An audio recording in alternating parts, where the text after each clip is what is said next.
This channel does not promote any violence, harmful, or illegal activities. All content provided by this channel is meant for an educational purpose only.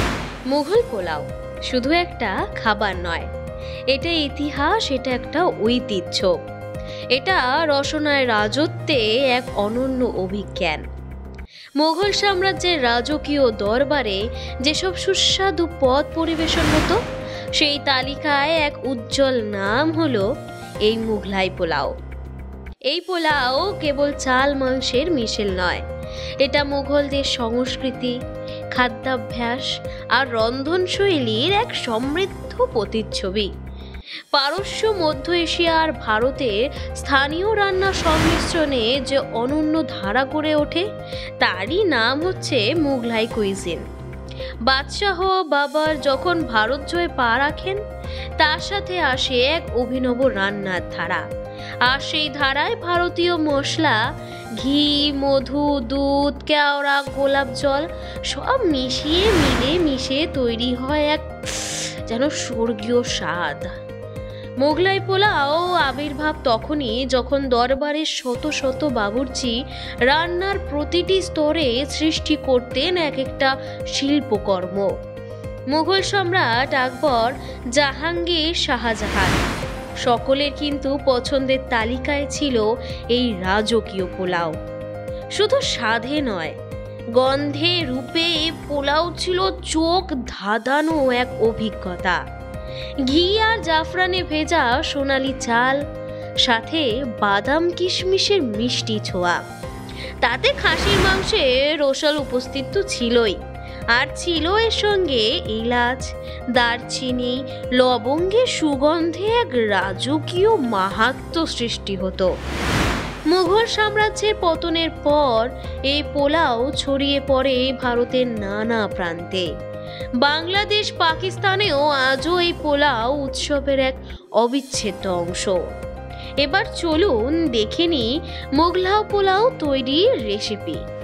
হ্যাঁ, একটু হয়তো সময় সাপেক্ষ, কিন্তু একবার খেলে মনে হবে অপেক্ষাটা যেন সার্থক। এবার চলুন দেখে নিই মোগলাই পোলাও তৈরির রেসিপি। হ্যাঁ, একটু সময় সাপেক্ষ বটে, কিন্তু একবার খেলে মনে হবে অপেক্ষাটা সার্থক। এবার চলুন উপকরণটা একটু চটপট বলে নেওয়া যাক। প্রথমে চাল থেকে মাংস, তারপর বাদাম থেকে কিশমিশ। প্রতিটি উপকরণই কিন্তু রাজকীয়। খুব সংক্ষেপে মূল উপকরণগুলো এবার আপনাদেরকে বলি চলুন। প্রথমে নেবেন বাসমতি চাল, তারপরে খাসির মাংস বা মুরগির মাংস, তার সঙ্গে ঘি, দুধ, জাফরান, তারপরে আসুন এলাচ, দারচিনি, লবঙ্গ, তেজপাতা, আর রয়েছে পেঁয়াজ, বেরেস্তা, কেওড়া জল এবং গোলাপ জল, তার সঙ্গে কাজু, কিশমিশ এবং টক দই আর আদা রসুন বাটা, আর লাগবে হচ্ছে মশলা। এবার বলি সংক্ষেপে একদম রান্না তৈরির পদ্ধতিটা। প্রথমে মাংস রান্না করে নিতে হবে ঝোল ঘন করে। একদিকে চাল অর্ধেক সেদ্ধ করে রাখতে হবে এবং সেটা অবশ্যই মাথায় রাখবেন যাতে মশলা জলে হয়। তারপর বড় হাঁড়িতে স্তরে স্তরে সাজানো হবে চাল, মাংস, বেরেস্তা, কাজু, কিশমিশ, ভাজা আলু। মনে থাকবে তো? আরও একবার বলছি যে স্তরে স্তরে সাজাবেন কিভাবে। চাল, মাংস, তারপর বেরেস্তা, তারপর কাজু, কিশমিশ ছড়িয়ে দেবেন, তারপরে তো রয়েছে ভাজা আলু, তারপর সেই রাজকীয় এক ছোঁয়া রয়েছে জাফরান দুধ, গোলাপ জল, কেওড়া জল আর একটুখানি ঘি ছিটিয়ে হাঁড়িটা ঢেকে দিন। তারপরেই বসিয়ে দিন দমে মাত্র 25 মিনিট। অভ্যন্তরেই বাষ্প হবে আসল ম্যাজিক। অবশেষে এবার ঢাকনাটা খুলুন। উঠে আসবে এক মোহময় গন্ধ, যে গন্ধে লুকিয়ে আছে শতাব্দী পেরোনো ইতিহাস। উপরে ছড়িয়ে দিন বেরেস্তা আর সেদ্ধ ডিম, পাশে একটুখানি টক দই আর সালাড হবে, যেটা পরিপূর্ণ করবে এক রাজকীয় পরিবেশন। তারপরেই চলে আসুন, তৈরি হয়ে যাবে আপনাদের মোগলাই পোলাও।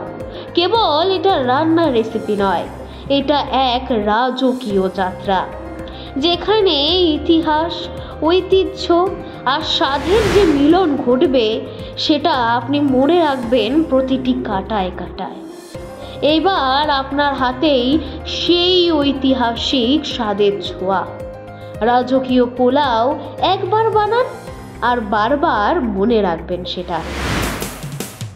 মানুষের পাশে, মানুষের সাথে আমরা আছি এই বাংলাতে। আপনারা দেখছেন সংবাদ শিরোনাম। দেখলেন তো অনেক কিছু, এবার দেখুন নতুন কিছু।